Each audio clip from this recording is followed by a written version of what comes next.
Un cours en miracle, Fondation for Inner Peace, édition Octave. Je lis chapitre 5, section 3 et leçon 33. Section 3. Le guide vers le salut. La façon de reconnaître ton frère est de reconnaître le Saint-Esprit en lui. J'ai déjà dit que le Saint-Esprit est le pont pour le transfert de la perception à la connaissance, de sorte que nous pouvons utiliser ces termes comme s'ils étaient reliés parce qu'ils le sont dans son esprit. Cette relation doit être dans son esprit parce que si elle ne l'était pas, la séparation entre les deux façons de penser ne serait pas susceptible de guérison. Il fait partie de la Sainte Trinité parce que son esprit est en partie le tien et en partie aussi celui de Dieu. Cela demande clarification, non dans le terme, mais dans l'expérience. Le Saint-Esprit est l'idée de guérison. Étant pensée, l'idée gagne à être partagée. Étant l'appel pour Dieu, c'est aussi l'idée de Dieu. Puisque tu fais partie de Dieu, c'est ainsi l'idée de toi-même, ainsi que de toutes ses créations. L'idée du Saint-Esprit a les mêmes propriétés que les autres idées parce qu'elle obéit aux lois de l'univers dont elle fait partie. Elle est renforcée en étant donnée. Elle augmente en toi quand tu la donnes à ton frère. Ton frère n'a pas à être conscient du Saint-Esprit en lui-même ou en toi pour que ce miracle se produise. Peut-être comme toi a-t-il dissocié l'appel pour Dieu. Cette dissociation est guérie en vous deux quand tu prends conscience de l'appel pour Dieu en lui et reconnais ainsi son être. Il y a deux façons diamétralement opposées de voir ton frère.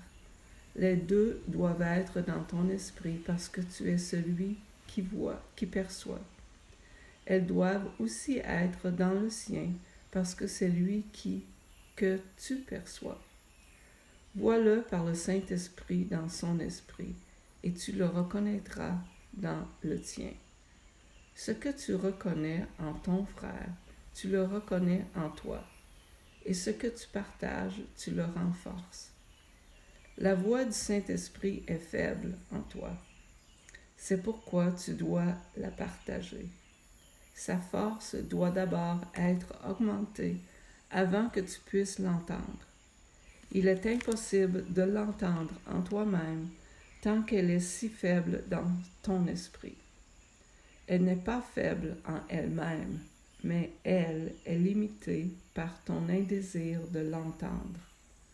Si tu fais l'erreur de chercher le Saint-Esprit en toi seul, tes pensées t'effrayeront parce que, en adoptant le point de vue de l'ego, tu entreprends un voyage qui est étranger à l'ego, avec l'ego comme guide. Cela ne peut pas manquer de produire la peur. Les retards sont de l'ego, parce que le temps est son concept. Ni le temps, ni les retards ont de signification dans l'éternité. J'ai dit plutôt que le Saint-Esprit était la réponse de Dieu à l'ego. Tout ce que le Saint-Esprit te rappelle est en opposition directe avec les notions de l'ego, parce que les perceptions vraies et fausses sont elles-mêmes opposées. Le Saint-Esprit a pour tâche de défaire ce que l'ego a fait. Il le défait au niveau même où opère l'ego. Sinon, l'esprit serait incapable de comprendre le changement. J'ai souligné à maintes reprises qu'un niveau de l'esprit n'est pas compréhensible à un autre. Il en va ainsi de l'ego et du Saint-Esprit, du temps et de l'éternité. L'éternité est une idée de Dieu, ainsi le Saint-Esprit la comprend-il parfaitement. Le temps est une croyance de l'ego, ainsi la partie inférieure de l'esprit, qui est le domaine de l'ego, l'accepte-t-elle sans poser de questions? Le seul aspect du temps qui soit éternel est maintenant. Le Saint-Esprit est le médiateur entre les interprétations de l'ego et la connaissance du pur esprit. Son aptitude à user des symboles lui permet de travailler avec les croyances de l'ego dans son propre langage. Son aptitude à regarder au-delà des symboles jusque dans l'éternité lui permet de comprendre les lois de Dieu, pour lesquelles il parle. Il peut donc accomplir la fonction qui consiste à réinterpréter ce que l'ego fait, non pas en détruisant, mais en comprenant. La compréhension est lumière, et la lumière conduit à la connaissance. Le Saint-Esprit est en lumière parce qu'il est en toi qui est lumière. Mais toi, tu ne connais pas cela. C'est donc la tâche du Saint-Esprit de te réinterpréter au nom de Dieu. Tu ne peux pas te comprendre seul. C'est que tu ne signifies rien à part de ta juste place dans la finalité. Et la juste place de la finalité est Dieu. C'est cela ta vie, ton éternité et ton soi. C'est cela que le Saint-Esprit te rappelle. C'est cela que le Saint-Esprit voit. Cette vision effraie l'ego parce qu'elle est si calme. La paix est le plus grand ennemi de l'ego parce que, selon son interprétation de la réalité, la guerre est la garantie de sa survie. L'ego vient fort dans la dissension. Si tu crois qu'il y a dissension, tu réagiras avec méchanceté, parce que l'idée de danger est entrée dans ton esprit. L'idée elle-même est un appel à l'ego. Le Saint-Esprit est aussi vigilant que l'ego face à l'appel du danger, lui opposant sa force, tout comme l'ego lui fait accueil. Pour aller à l'encontre de cet accueil, le Saint-Esprit accueille la paix. L'éternité et la paix sont aussi étroitement reliées que le sont le temps et la guerre. La perception tire une signification des relations. Celles que tu acceptes sont les fondements de tes croyances. La séparation n'est qu'un autre terme pour un esprit divisé. L'ego est le symbole de la séparation, tout comme le Saint-Esprit est le symbole de la paix. Ce que tu perçois en autrui, tu le renforces en toi-même.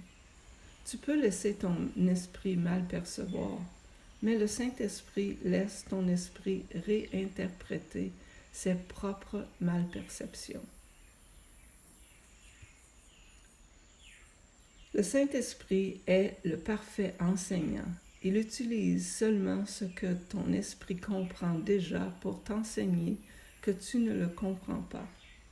Le Saint-Esprit sait s'y prendre avec un apprenant récalcitrant sans aller à l'encontre de son esprit, parce qu'une partie de celui-ci est encore pour Dieu, en dépit des tentatives de l'ego pour la dissimuler. Cette partie est encore beaucoup plus forte que l'ego, même si l'ego ne la reconnaît pas. Le Saint-Esprit la reconnaît parfaitement, parce qu'elle est sa propre demeure. Le lieu dans l'esprit où il est chez lui.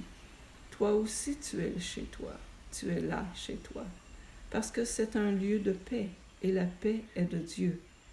Toi qui fais partie de Dieu, tu n'es pas chez toi, sauf dans sa paix. Si la paix est éternelle, tu n'es chez toi que dans l'éternité. L'ego a fait le monde comme il le perçoit, mais le Saint-Esprit, qui réinterprète ce que l'ego a fait, voit le monde comme un mécanisme d'enseignement pour te ramener chez toi. Le Saint-Esprit doit percevoir le temps et le réinterpréter en l'intemporel. et doit travailler avec ses opposés, parce qu'il doit travailler avec et pour un esprit qui est en opposition. Corrige et apprends et sois ouvert à l'apprentissage.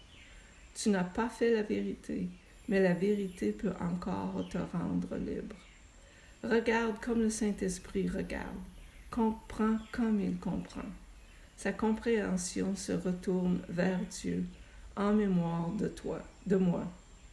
Il est toujours en communion avec Dieu et il fait partie de toi.